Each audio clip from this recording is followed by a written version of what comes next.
আমেরিকার যে শুল্ক এবং এই খবরে জানা যাচ্ছে যে 25% যে ভারতের উপরে শুল্ক চাপিয়ে দেওয়া হয়েছিল আমেরিকার তরফ থেকে, এখন এটা 50% অব্দি হতে পারে। আর এরই 50% শুল্ক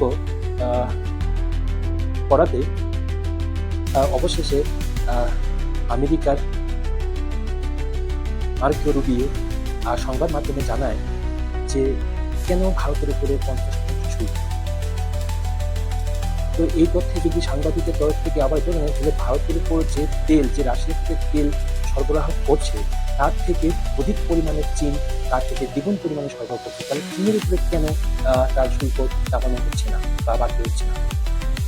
তো এরই উত্তরে মার্কো রুবিও বলছে যে যদি চীনের উপরে যদি আরো বেশি শুল্ক চাপানো হয় তাহলে নাকি ইউরোপ কান্ট্রিতে বা ইউরোপে আমেরিকাতে একটি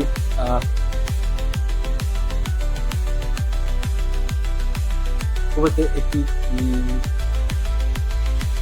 দাম বৃদ্ধি পাবে, তাই চীনের উপরে চাপানো হচ্ছে। তো এখানে দেখতে পাচ্ছেন দর্শক, এইখানে কতটা যে হিপোক্রেসি, নিজেদের স্বার্থে হলে সব ঠিক আছে, তাই না? নিজের স্বার্থে হলে সবকিছু করতে পারে। এর জন্য চীনের উপরে বেশি, রাশিয়া থেকে বেশি তেল নেওয়া সত্ত্বেও চীনের উপরে কিন্তু বেশি অতটা শুল্ক বসানো হচ্ছে না। আর ভারতের উপরে শুল্ক হচ্ছে, কারণ ভারতের উপরে অতটা আমেরিকার অতটা যদি বন্ধ করে দেয় ভারত থেকে, তো অতটা আমেরিকাতে বা ইউরোপে অতটা সমস্যা পড়বে না।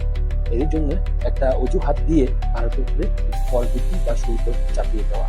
তার মানে এখান থেকে বুঝতে পারা যায় যে নিজেদের সবই ঠিক আছে আর অন্যদের উপরে একটি বৈষয়িক বা ব্যবসায়িক একটা চাপ সৃষ্টি করা।